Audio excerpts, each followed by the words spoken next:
네, 안녕하십니까 유튜브 시청자 여러분. 9월 16일 IT 뉴스 시간입니다. 첫 번째 소식입니다. AMD가 트위터를 통해 빅나비의 디자인을 공개했습니다. 그리고 포트나이트에 들어가서 그래픽카드의 디자인을 추가로 확인이 가능했습니다. 그래픽카드는 3펜이 들어가 있는 모습이고 듀얼 슬롯 디자인을 특징으로 하고 있습니다.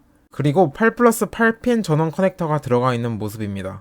이러한 구성은 최대 375W의 전력을 공급합니다. 이 그래픽카드 이름이 확인되지 않았지만 아마도 라데온 RX 6900 또는 6900XT가 될 것으로 보입니다. 그래픽카드에는 DP 포트가 2개, HDMI 하나, USB-C 타입 포트가 1개, 총 4개의 디스플레이 커넥터가 있습니다. AMD는 포트나이트 게임에서 그래픽카드를 찾기 위한 가상좌표를 제공했습니다.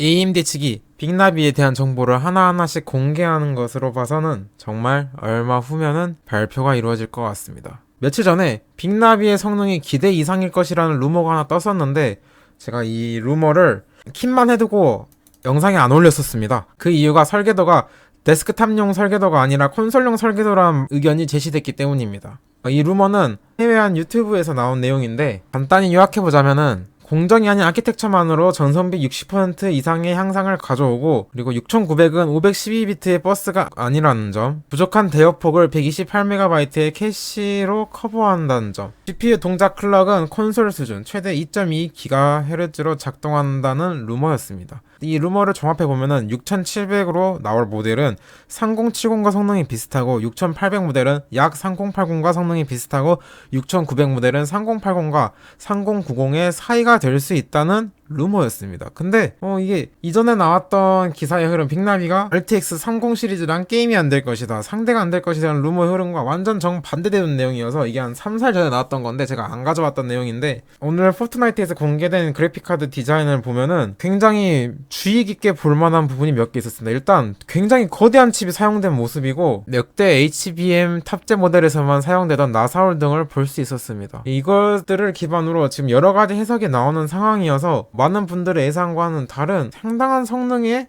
그래픽카드가 나올 수 있다는 가능성이 대두되었습니다. 제가 이전 영상에서 전성비만 어떻게 더 개선이 되면은 크다커랑 캐시를 때려 박으면서 써볼 수도 있다라고 말씀드렸었는데, 그때가 전성비가 50% 개선된다는 공식 발표에 따른 내용이었습니다. 50%보다 더 넘는 수치, 그러니까 60% 이상의 전성비 향상을 이뤄내면은 이런 전략으로 싸워볼 수 있습니다. 왜냐면은 50% 가지고는 이게 한계치가 명확했었는데 최대 전력 때문에 지금 보이는 바로는 60% 또는 그 이상의 향상도 이뤄낼 수 있다는 걸로 봐서 충분히 엔비디아 그래픽카드와 경쟁이 가능할 것으로 보입니다. 드라이버 문제야 제가 이전에 말씀드렸다시피 마이크로소프트 측과 지속적으로 계속 협력하고 있는 상황이어서 이전보다는 훨씬 개선된 드라이버로 출시될 것 같습니다. 발표하는 그날까지 좀 지켜봐야 될 것 같은데, 제가 얼마 전에 말씀드렸다시피 30 초기 물량이 별로 없을 거예요. 모델당 200대 미만이 될 가능성이 높기 때문에 어차피 2차 물량 들어올 때 구매하시는 게 좋다 그랬는데, 2차 물량 들어오고 나서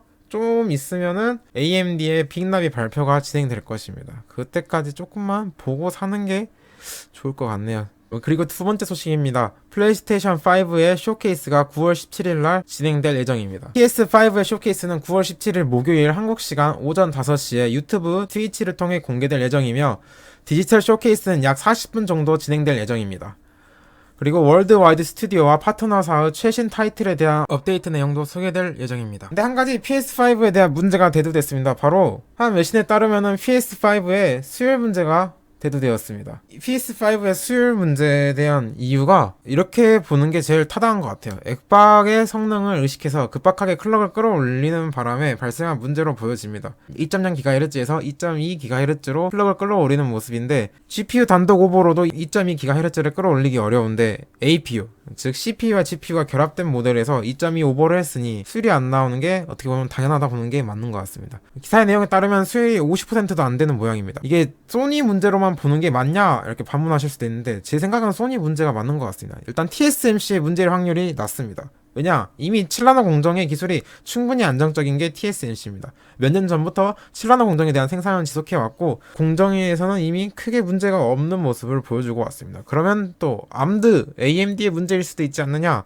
이건 더 확률이 낮은 게 엑스박스는 차질이 없이 생산이 진행되고 있는 모습입니다. 아마 이렇게 되면은 소니가 액박의 성능을 지나치게 의식하는 모습이지 않을까 싶습니다. 기사 내용에 따르면은 초기 출시 물량의 감소가 예상됩니다. 글로벌 1,500만 대 출시 목표에서 1,100만 대 수준으로 줄어든 것으로 보여집니다. PS5를 기다리시는 분들한테는 초기 물량 구하는 게 조금 더 어려워지지 않을까라는 걱정이 듭니다. 그리고 마지막 소식입니다. 한 외신에 따르면은 RTX 3090의 CEO 에디션이 출시될 수도 있다는 루머가 나왔습니다. RTX 3090 CEO 에디션은 CEO 에디션이란 이름답게 외관에 금색으로 도색된 모습이며 가격은 3,499불이 될 것으로 보입니다. 48기가의 GDDR6X가 탑재되었다 그러는데 이거는 조금 가능성이 낮은 게 마이크론이 16기가비트의 GDDR6X 칩을 출시하지 않는 이상 어려운 구성입니다. GDDR6X가 아닌 GDDR6로 48기가를 달성한 전례가 존재하기 때문에 아마 48기가의 GDDR6가 탑재될 이런 구성은 가능할 수도 있다는 생각이 듭니다. 그냥 루머일 것 같지만 흥미로웠고 외관이 되게 예뻐서 한번 가져와 봤습니다. 그리고 추가로 썰을 가져왔는데 단지 그냥 밑바닥에서 도는 이야기일 뿐이니까 너무 믿지는 마시고 최근에 이런 움직임들이 살짝 있었어요. 제가 영상에도 살짝 이야기했던 거 있는데 일단 몇몇 제조업체 A사에서 국내 유통사를 갈아타려는 움직임이 보였습니다. 그동안 특정 유통사의 폭리 또는 정책 등이 마음에 안 들었던 것으로 보입니다. 특정 제조사 측이 제품을 싸게 내놓고 싶었는데 그렇게 못하게 하면서 트러블이 발생한 것으로 보입니다. 그래서 유통사를 갈아타려는 움직임이 나오는 것 같은데 일단 좀 지켜는 봐야 될 것 같습니다. 제일 베스트가 되려면은 제조업체가 직접 공급해주는 그림이 그려진다면은 제일 베스트입니다. 이렇게 되면은 거의 MSRP에 근접한 가격에 저희가 구매할 수 있을 것 같기도 합니다. 당장은 아니니까 조금 지켜보도록 하죠. 지금 들리는 이야기에 따르면은 제가 어제 영상에서도 말씀드렸죠. 3080의 비레퍼런스의 중급 정도의 제품들이 100만원 언더로 지금 가격이 잡혔다는 소리가 계속 나왔습니다. 하위 레벨대 제품들은 그것보다 더 저렴하게 출시된다는 지금 계속 이야기가 돌아요. A사 지켜보도록 하겠습니다. 제가 이전에 메인보드 차세대 CPU 지원 안 해준다고 엄청 깠었는데 이렇게 되면은 A사 제품 이름이 같네요. 똑같이 하필 터프네요. 한번 구매해볼 수도 있을 것 같습니다. 자, 오늘 영상 여기서 마치고 드디어 엠바고가 풀릴 시간이 곧 다가오네요. 엠바고가 풀리면은 최대한 빨리 다뤄드리고 싶은데 저는 제품을 받은 게 없어가지고 내일쯤 돼야 올라갈 것 같고, 그리고 애플에 대한 소식도 올리고 싶었는데 시간이 없네요. 애플에 대한 소식도 한번 다루도록 하고 소니 쇼케이스에 대한 내용도 한번 다루도록 하겠습니다. 그럼 다음 영상에서 만나도록 하죠. 안녕.